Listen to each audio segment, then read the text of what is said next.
ಏನೋ ಒಂದು ರಾಜಕೀಯ ಕುತಂತ್ರದಿಂದ ಜೋಶಿಯವರು ಮಾಡಿರುವಂತಹ ಬೆಂಕಿ ಹಚ್ಚ ಕೆಲಸಗೋಷ್ಠಿ ಬಿಜೆಪಿಯವರ ಪತ್ರಿಕಾಗೋಷ್ಠಿ ಆಗಿತ್ತು ವಿನಃ ಫಕೀರೇಶ್ವರ ಭಕ್ತರ ಪತ್ರಿಕಾಗೋಷ್ಠಿ ಆಗಿತ್ತು.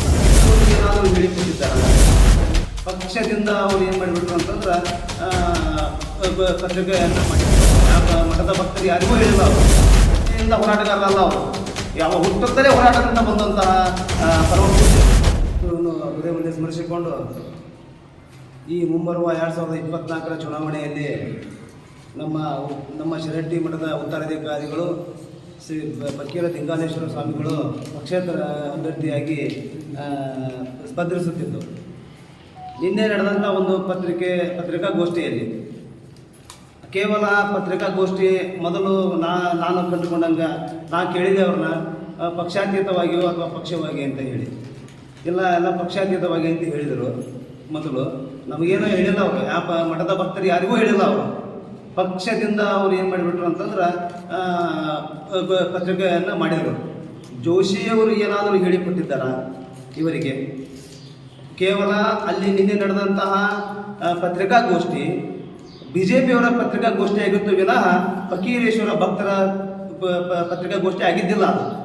ದಯವಿಟ್ಟು ಇದನ್ನು ತಾವು ತಿಳ್ಕೋಬೇಕು. ಧಾರವಾಡದ ಮಠದ ಭಕ್ತರಾಗಲಿ, ನಮ್ಮ ಕರ್ನಾಟಕ ರಾಜ್ಯದ ಭಕ್ತರಾಗಲಿ, ನಮ್ಮ ದೇಶದ ಶಿರಹಟ್ಟಿ ಮಠದ ಭಕ್ತರಾಗಲಿ, ಇದು ಏನೋ ಒಂದು ರಾಜಕೀಯ ಕುತಂತ್ರದಿಂದ ಜೋಶಿಯವರು ಮಾಡಿರುವಂತಹ ಬೆಂಕಿ ಹಚ್ಚ ಕೆಲಸವನ್ನು ಮಾಡ್ತಿದ್ದಾರೆ. ದಯವಿಟ್ಟು ಮಠದ ಭಕ್ತರು, ಯಾಕೆ ಇದರಿಂದ ನೀವು ಕೇಳಬೇಕಾಗಿತ್ತು, ಉತ್ತರಾಧಿಕಾರಿಗಳಾಗಿ ಬರುವಾಗ ನಮ್ಮ ಲಿಂಗಾಲೇಶ್ವರಾಚಾರ್ಯರು ಬರುವಾಗ ಯಾಕೆ ನೀವು ಸುಮ್ಮನಿದ್ರಿ? ಮೊದಲೇ ಆವಾಗ ನೀವು ಇದನ್ನು ಹೇಳ್ಬೋದಿತ್ತು, ಬೇಡ ನಮಗೆ ಲಿಂಗಾಲೇಶ್ವರಾಚಾರ್ಯ ಯಾವಾಗಲೂ ಹೋರಾಟಗಾರರು, ಇವತ್ತ ನಿನ್ನೆಯಿಂದ ಹೋರಾಟಗಾರರಲ್ಲ, ಅವರು ಯಾವ ಹುಟ್ಟುತ್ತಲೇ ಹೋರಾಟದಿಂದ ಬಂದಂತಹ ಪರಮ ಪೂಜ್ಯರು. ಇವತ್ತು ನೀವು ರಾಷ್ಟ್ರ ಮಟ್ಟದೊಳಗೆ ನಮ್ಮ ಶಿರಹಟ್ಟಿ ಮಠವನ್ನು ಒಯ್ಯಾಕತ್ತಾರ ಅಂದಾಗ ನಿಮ್ಗೆ ನಮ್ಮ ಸ್ವಾಮಿಗಳು ನಿಮ್ಗೆ ಕೆಂಗಣಿ ಗುರಿ ಹಾಕತ್ತಾರ. ಅದು ನಮ್ಮ ಸ್ವಾಮಿಗಳು ಮಾಡಿದ ತಪ್ಪೇನು ಅದನ್ನು ನೀವು ಹೇಳಬೇಕು. ಪತ್ರಿಕಾಗೋಷ್ಠಿಯಲ್ಲಿ ನೀವು ಕಾವ್ಯ ತೆಗೆದು ಬಾ ಅಂತ ಹೇಳ್ತೀರಿ.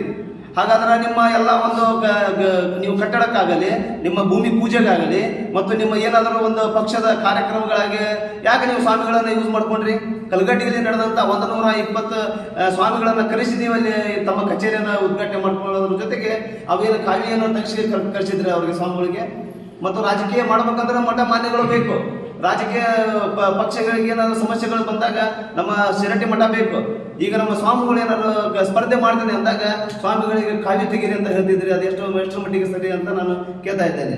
ಮತ್ತು ನಿನ್ನೆ ಒಂದು ಪತ್ರಿಕಾಗೋಷ್ಠಿ ನಡೀತು, ಅಲ್ಲಿ ಎಲ್ಲರೂ ಬಿಜೆಪಿಯವರೇ ಇದ್ರು ವಿನಃ ಯಾರೂ ಪಕ್ಷಾತೀತವಾಗಿ ಇದ್ದಿಲ್ಲ. ಮತ್ತು ನಮ್ಮ ಮಠ ಏನೈತಲ್ಲ, ದ್ವೇಷ ಬಿಡು ಪ್ರೀತಿ ಮಾಡು, ಎಲ್ಲ ಜಾತಿಯನ್ನು ಎಲ್ಲ ಜನಾಂಗವನ್ನು ಸೇರಿರುವ ಸರ್ವ ಜನಾಂಗದ ಶಾಂತಿಯ ತೋಟ ಹೆಂಗಿರುತ್ತೆ ಹಂಗೆ ನಮ್ಮ ಫಕೀರೇಶ್ವರ ಜಗದ್ಗುರು ಫಕೀರೇಶ್ವರ ಮಠ. ಅದಕ್ಕೋಸ್ಕರ ನಿನ್ನೆ ನಡೆದಂಥ ಪತ್ರಿಕಾಗೋಷ್ಠಿ ಅದು ಕೇವಲ ಬಿಜೆಪಿದು. ಏನಾದರೂ ಪತ್ರಿಕಾಗೋಷ್ಠಿ ನಡೆಯಬೇಕಂತಂದ್ರೆ 2 ದಿನ ಮೊದಲೇ ಪೇಪರ್ ಅನೌನ್ಸ್ಮೆಂಟ್ ಮಾಡಿ ನಮ್ಮ ಶಿರಹಟ್ಟಿ ಮಠದ ಅಂಗಳದಲ್ಲೇ ನಡೆಯಬೇಕು ವಿನಃ ಬದ್ರಿಯಲ್ಲಾರ ಮಾಡಿದ್ರೆ ಅದು ಪತ್ರಿಕಾಗೋಷ್ಠಿ ಆಗಲ್ಲ. ಶಿರಹಟ್ಟಿ ಮಠದ ಭಕ್ತರ ಪತ್ರಿಕಾಗೋಷ್ಠಿ ಆಗಕ್ಕೆ ಸಾಧ್ಯನೇ ಇಲ್ಲ. ಮತ್ತು ಸದ್ಯ ಸ್ವಾಮಿಗಳು ರಾಜಕೀಯ ಮಾಡೋದಿಲ್ಲ. ಸದ್ಯ ಸ್ವಾಮಿಗಳು ಯಾಕೆ ರಾಜಕೀಯ ಮಾಡೋದಿಲ್ಲ ಅಂತಂದ್ರೆ, ಈ ಸದ್ಯ ಯಾಕೆ ಮಾಡಕತ್ತಾರ ಅಂದ್ರೆ